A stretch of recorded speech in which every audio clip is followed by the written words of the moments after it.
Journal de bord numéro 4. Il fait chaud. 35 degrés. Je continue mon travail de journal de bord. Je continue mes notes vocales. Je continue de m'exprimer. C'est très agréable. C'est très très agréable de faire ça. Je sais pas si des gens écoutent 30 secondes, 15 secondes, ou parfois l'entièreté de l'épisode. J'ai eu un commentaire qui m'a énormément touché, le premier, le seul. Donc je voulais remercier la personne qui a laissé ce commentaire.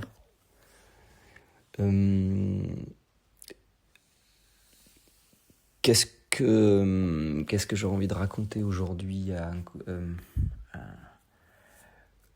Je me pose souvent la question en parlant tout seul au micro de mon téléphone comme ça, je me pose souvent la question du degré d'honnêteté et de sincérité qu'on peut avoir dans ce genre de note vocale.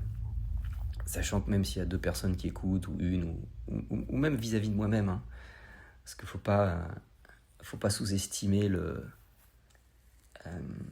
l'autocensure qu'on peut s'imposer à soi-même.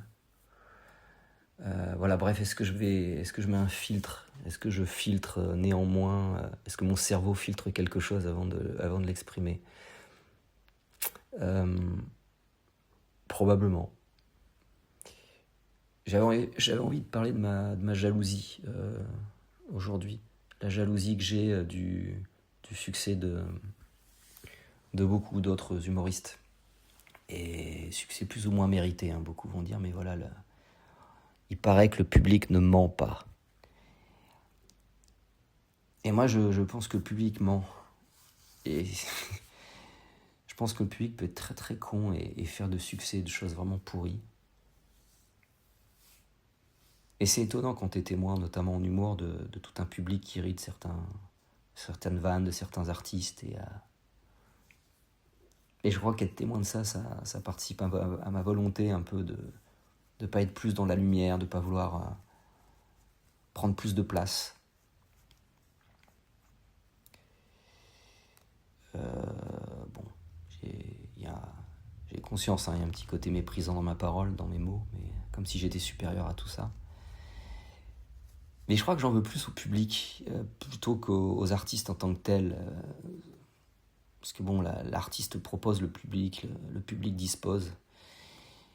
Et de voir que le public est capable de faire de la médiocrité ambiante quelque chose de commercialement valable, parfois ça fait mal au cul, hein, quand même. Parce qu'il y a beaucoup de fausses valeurs dans le business du show, dans le show business. Il y a énormément de fausses valeurs, surtout en France. C'est hallucinant.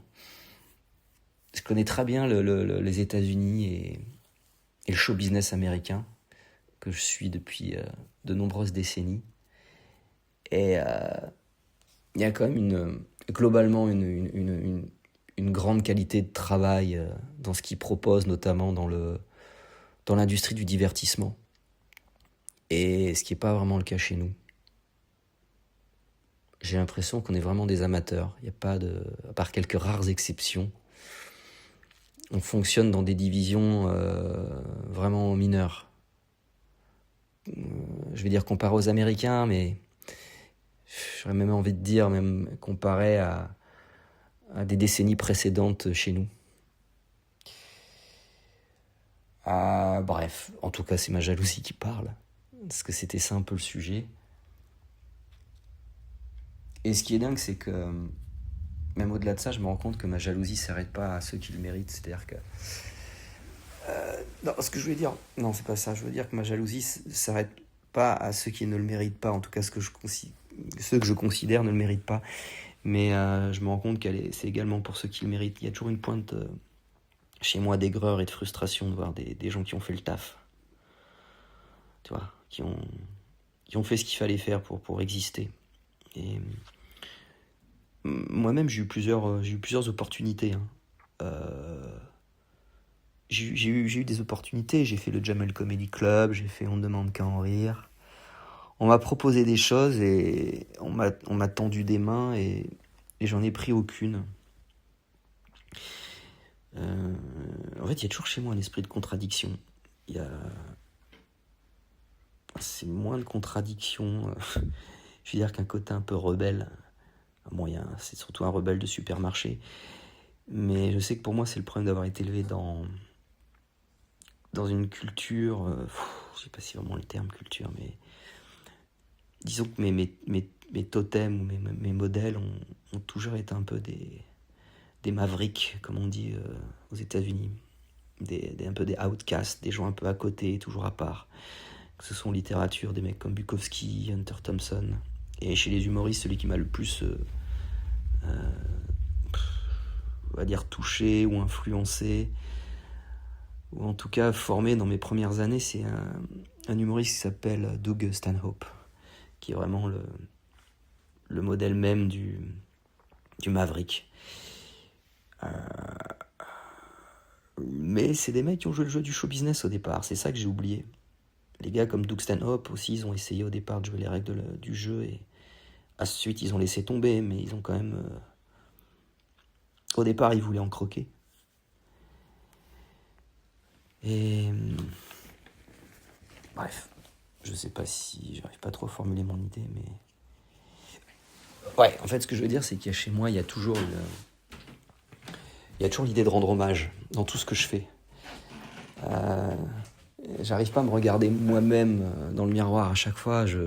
Dans tout ce que je fais, il y a l'idée de rendre hommage à tous ces gens qui m'ont formé, qui m'ont influencé.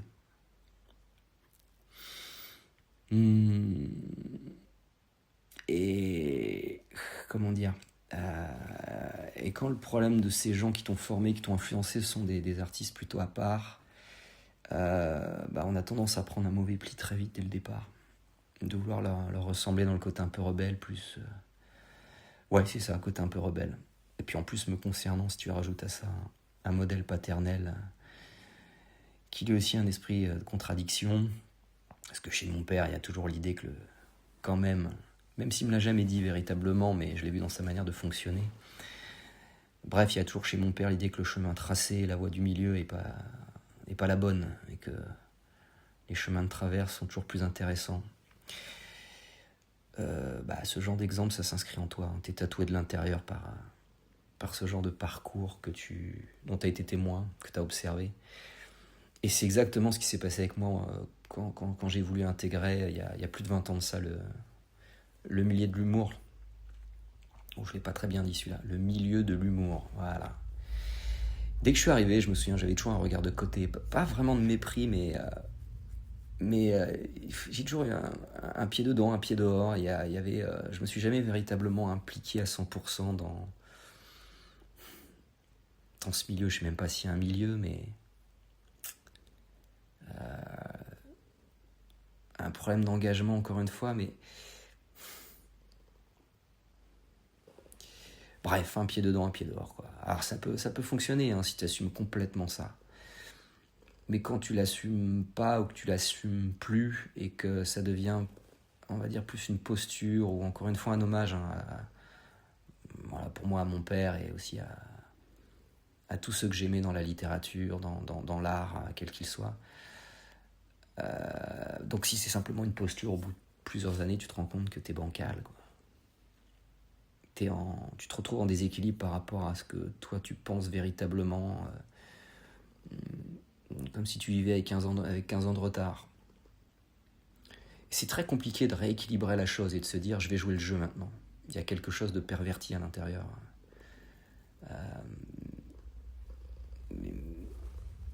Il y a une perversion dans l'esprit rebelle, dans la volonté d'être autre, de ne pas jouer les règles du jeu. Et c'est une posture qui, au bout d'un moment, te met véritablement à part parce que, en fait, on est toujours exaucé de ce qu'on désire. Inconsciemment, on s'en rend pas compte,